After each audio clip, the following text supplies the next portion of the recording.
All of you, as formerly a great Attorney General and currently a great Senator. What some people may have forgotten or may not realize is that he is a true public servant that worked his way up as an advocate for those who either didn't have a voice or who did, but no one was listening to them. He volunteered as an attorney for the NAACP. He served as a U.S. attorney for the state of Connecticut, then as a state legislator in the House and State Senate, all the time advocating for those who needed advocates, who did not have those fighting for them in the halls of our legislature and in the courts. He then became Attorney General, and as Attorney General, took on big tobacco, fought against predatory lending. He rooted out corruption and cronyism in state contracts. And while those were big cases that garnered statewide and nationwide attention, what I can say is someone who worked for him for 10 years, that Dick Blumenthal, in doing those cases, never forgot about the average person, the average resident. Quite literally, he would call down to those of us in the Consumer Protection Division and ask us how a case was going on gasoline pricing, how a case was going on getting the proverbial Miss Smith her money back from a fuel oil company, how those little cases were going, because those little cases meant a lot and still mean a lot to the average person. Now in the United States Senate, he continues that advocacy for consumers while shaping national policy, working to improve the federal VA, passing new laws to prevent fight human trafficking and sex trafficking. He continues to fight big tobacco and e-cigarettes that are targeting our children. And he has been a leader, as we know, along with Senator Murphy, in the fight to reduce gun violence with common sense laws. Please, and for a second introduction, it's a pleasure for me to call on Julie Kushner, our candidate for the 24th district.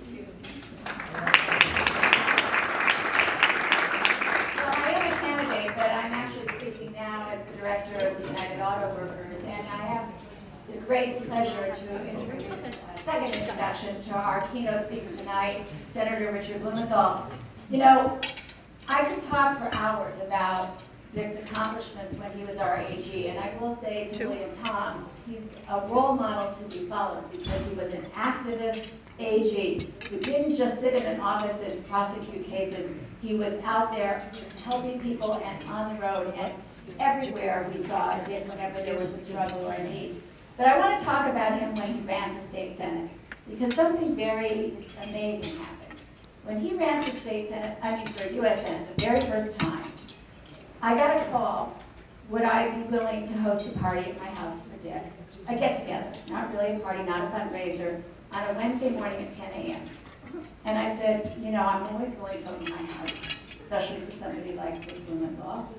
But who's going to come to my house at 10 o'clock? I can't get anybody there. And they said, you don't have to worry about getting anybody or inviting anybody. Don't worry about it. We'll get the people there. I have never seen so many people turn out. They turned out the people that Dick had helped over the 21 years that he was AG. And the house was packed. And every single person there was to pay tribute to our Attorney General at the time for his service to them and his help to them. And I was stunned. It was so magnificent and such a tribute to you. But then he got elected, and I remember you called me like the next day because you're very good about calling people who helped you. And he said, I said to him, I lectured him. I said, Dick, don't forget us when you go down to Washington. Don't be one of those senators who never comes home. Well, I didn't mean to say that, because you know he is everywhere, at every struggle, at every demonstration, at every major event in our state, whether it's a Democratic Party event or just an important community event, Dick is there. And I think the last thing I want to say that I truly appreciate about you is that we had a family in New Fairfield that was in need, Joel Kalengas, and they were supporting him. A family man with children who had not come here legally, and they were supporting him. And Dick was at those rallies, and Dick walked in with him to help him through the process. And unfortunately, Dick couldn't save him. None of us could save him from that deportation. But I have to say that there was a moment there, and I know, Dick, you were moved the same way I was, when Samantha Kalendas' father spoke, a Vietnam vet, And he said, I never imagined I fought a war like I fought to have my son-in-law deported. And it brought tears to my eyes and to everybody who was there, and Dick was standing right by their side. So I just wanted the chance to say how much we appreciate your service in the past, but particularly what you're doing now to protect our families here in Connecticut. Thank you, Dick. And thank you.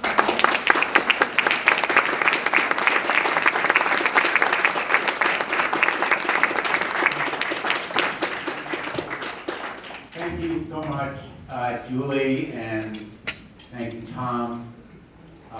Two of my heroes, Tom Sadi, before he became a great Veterans Affairs Commissioner, was an extraordinary advocate, a consumer advocate. We worked together for many years, and of course, Julie has helped lead the advocacy for working Americans here in Connecticut as a union leader, but also as a really extraordinary person and perseverance. I apologize for talking while you're eating, and I hope you will be eating. I'm actually on my way to Ohio to campaign for my good friend Sherrod Brown, senator from Ohio.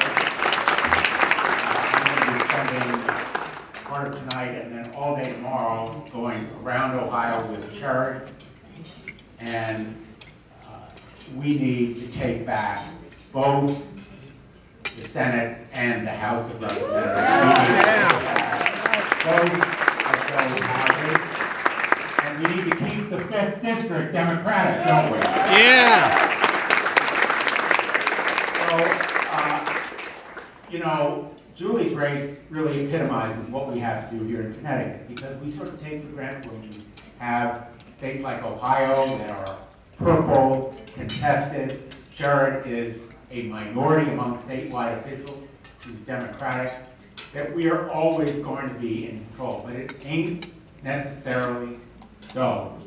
We need an overwhelming turnout, a wave this November here in the state of Connecticut, so we not only elect a Democratic governor, but every office on the constitutional officer ticket, and we need to build our majorities in the House and the Senate, and that begins with Julie Kushner and with Dan Pearson and Ken Glucker, and of course my good friend Bob Godfrey. All of them are great candidates, and we need to elect every single one. So that we call Julie Kushner Senator Kushner. You know, you have heard my colleagues say that this race is critically important, and I just said it. And I've known many of you for years. I'm not going to thank everyone, but I really want to express, first of all, my gratitude for your help to me over 20 years as Attorney General, now 8 years as U.S. Senator. I will always count on people in this room, and more than any other, members of the Danbury Democratic Party to come through in a very big way, and you have. And this election is critically important because it really is about the soul of this country. It's about the rule of law. I have never lived through such a dark and dangerous time. Never before have I felt that the fundamental institutions in this country, whether it's the Department of Justice or the courts or the free press, are so in danger. And that virus that this president has propagated and spread will come to Connecticut. Have no doubt. We are as vulnerable as any state to that dictatorial and totalitarian instinct that he is spreading. And we need to send that message, not just in word, but in deed, this November. Push back on a president who otherwise will be unleashed in what he will do to the rule of law. And I see it firsthand. I see it literally every day. I see it in not just the tweets, but in an immigration policy that right now is separating parents and children at our borders. thousands of them, in the hope that it will deter others from coming here. That kind of brutal, barbaric policy is not who we are as Americans. I see it in other immigration policies that refuse refugees coming to this country when they flee the same kind of oppression that my dad did when he was 17 years old. He came in 1935, he knew no one in this country, had not much more than a shirt on his back, and he spoke no English. This country gave him a chance to succeed. But under Donald Trump, he would be sent back. He would be rejected. That's the kind of immigration policy we have. Just yesterday, the announcement that 4,645 fellow Americans died in Puerto Rico. Let me just repeat that. 4,645 Americans in Puerto Rico died because of Hurricane Maria, or more accurately, the lack of adequate response to Hurricane Maria. The President of the United States, and I'm going to quote him, when he was in Puerto Rico, remember tossing out towels? Paper towels. He said, quote, "I'm very proud that hundreds didn't die from Maria in a real catastrophe like Katrina." Well, Mr. President, the death toll in Puerto Rico was double what it was in Katrina. 4,645 people died because of lack of medicine, delayed health care treatment, inadequate transportation to get to hospitals, and lack of communication. And still, even as the hurricane season for this season begins next week, Puerto Rico is unprepared because the agencies of the federal government have refused to acknowledge that a real catastrophe happened in Puerto Rico and have refused to respond and have left Puerto Rico in humanitarian and fiscal crisis. We could go down the list, the attacks on Social Security, on college education, on education policy in general, on the kinds of basic rights and liberties that we hold dear. But it is this contempt for ordinary Americans that is most striking in this president. And the rule of law, again, comes back as central. The meddling of the Russians in this election in 2016 will be repeated this November because Donald Trump has refused to acknowledge it. He's the only person in any position of responsibility that refuses to admit that the Russians meddled, and more importantly, refuses to do anything about it. The emoluments lawsuit that I brought against the president for blatant conflict of interest in violation of the emoluments clause, along with 199 of my colleagues, that emoluments case is right now in federal court. It will be argued this week. It will be argued in court this week, and we'll see whether the courts have the backbone to hold the president accountable for violating the emoluments clause by accepting benefits from foreign countries. He has shattered the norm on ethical conduct and conflict of interest.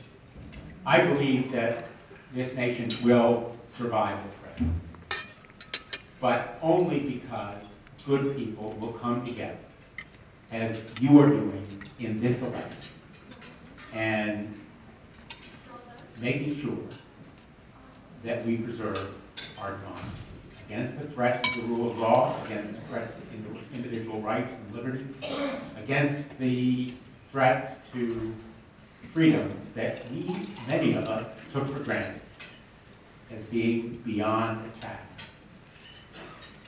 You're coming together and working, which you've done for me and others in this room for so many years. It's going to be critical to this election. It will be critical to elect every Democrat on this ticket in Waterbury. Every Democrat on this ticket. And it will be done only because we know how to do the hard work of campaigning, which is door to door, call, yes, social media, but most important, the kind of talking to each other that is the most powerful way to do it. At organizing, at getting together, and bringing the community together. So I want to close with a famous prayer. Go, fight, win. You know what? It worked before, and it's going to work again. The Danbury Democrats know how to get it done. Thank you all for all of your wonderful work, and thanks to the Thank you all.